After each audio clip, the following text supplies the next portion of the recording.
According to Christians, the struggle between the forces of good and evil will become more fierce. As the forces of evil grow stronger, they will persecute and in some cases, even kill those who follow the path of the righteous. The struggle will eventually reach its end, at which point God will intervene, destroy the forces of evil, and establish a new order in which the righteous will live forever. Based on the oppression faced by Christians in early BC, a Jewish Christian, John, wrote a book with the aim of strengthening the faith of church members by providing them with the reassurance that deliverance from the demonic forces that are fighting them is near adjacent. As with the apocalyptic material that Jewish Christians were familiar with, he knew that many terrible events would happen first. The book was named as the Book of Revelation, which means reveal. The book mainly consists of three literary genres: epistolary, apocalyptic, and prophetic. It begins with John on the island of Patmos in the Aegean Sea, sending a letter to the 7 churches of Asia. He then describes a series of prophetic visions, including images such as 7-headed dragons, serpents, and wild beasts, culminating in the return of Jesus. The obscure and lavish image has led to many interpretations of Christianity. Want to know about it in detail? Well, stay tuned till the end. Hello everyone, welcome back to the channel. In this video, we will talk about 10 creatures the Bible tried to warn us about. Meanwhile, subscribe to this channel and press the bell icon. That being done, let's start. Number 10. The Beast of Revelation. The 7-headed wild beast introduced in the Book of Revelation represents the world's political system. It has authority, power, and a throne, which indicates it is a political entity. He ruled over every tribe, people, language, and nation, so he was bigger than a national government. It combines the characteristics of the 4 beasts described in the prophecy, including the appearance of a leopard, the paws of a bear, the mouth of a lion, and 10 horns. Now on number 9, Locusts. In the Bible, God inflicted 10 plagues on the ancient Egyptians because of their sins. One of them is the locust plague.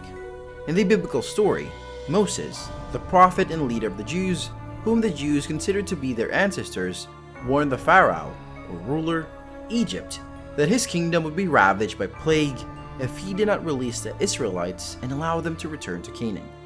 According to the story, the Israelites came to Egypt at the invitation of a pharaoh. Jacob, one of the patriarchs of the Hebrew Bible, or Old Testament, was the leader of the group that migrated to Egypt. At some point, these people lost their status as free people and were enslaved at the behest of a pharaoh, jealous of their growing prosperity. Next is number 8, werewolves. Nebuchadnezzar, king of Babylon. He was the king who threw Shadrach, Meshach, and Abednego into the furnace for refusing to bow to his 125-foot golden statue. Then they don't die inside the oven. Historically, he was an extremely powerful ruler. Reading the book of Daniel, we see that. Nebuchadnezzar reveres Daniel's God, but does not worship him. He is a classical narcissist who believes in many gods, but ultimately only truly worships the one whose image appears every time he looks in the mirror. Next on our list is number 7, Beelzebub. Beelzebub is a demon and a fallen angel described in Solomon's false statement. He followed Beelzebub as he fell from heaven and became a prominent demon in hell.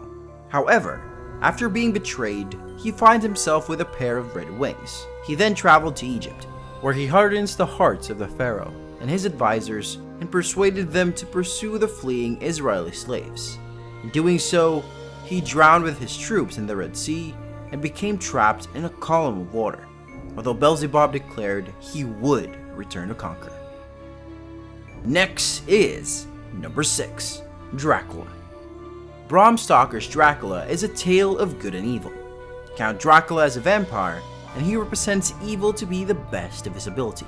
It has been said that Vlad III, also known as Vlad Dracul, was known as the Intruder, for the fact that he stabbed his defeated enemies with large sums of money, to let people see what will happen to them if they attack him or his country, and it is also said that he will drink the blood of his defeated enemy because he is supposed to continue add strength to the victor. which is why Bram Stoker used it as the basis for the character of Dracula, and how he lived in the 1400s AD. Next is number 5, Behemoth. The Behemoth is a monster from the biblical book of Job, and a form of the original chaos monster created by God at the beginning of creation. It was paired with another monster of chaos, the Leviathan, and according to later Jewish tradition, the two would become food for the righteous at the end of the age. Metaphorically speaking, this name has been used for any extremely large or powerful entity. Next is number 4, Unicorn. The unicorn or ram is an animal mentioned 9 times in the Hebrew Bible. It has been translated as unicorn in the King James Version, and in some Christian Bible translations as oryx, which has been accepted as a reference in the modern versions. Hebrew: wild cow, bison, buffalo, or rhino. Rabbi Natan Slifkin asserts that they are aurora borealis. Some consider the Bible to be a book of fairy tales because it deals with unicorns. Next is number 3, Ophanim. Ophanim mentions the wheel seen in Ezekiel's vision of the chariot, Hebrew Merkabah, and the Ezekiel One of the Dead Sea Scrolls, interpreting them as angels. Later sections of the Book of Enoch describe them as a heavenly class, along with the cherubim and seraphim, who never sleep but guard the throne of God. In Catholic angelology, they are part of the angelic choir, or class, and are also known as thrones. Next is number 2, dragons. In the Bible, dragons appear as the arch enemies of God, used to demonstrate God's sovereignty over all creatures in creation. The dragon was destroyed or submitted to God in the Old Testament, but reappears in the book of Revelation at the end of time, where it is eventually eliminated once and for all. That the Bible was first translated into English long before the word dinosaur was invented, which is when scientists describe large reptiles as dragons.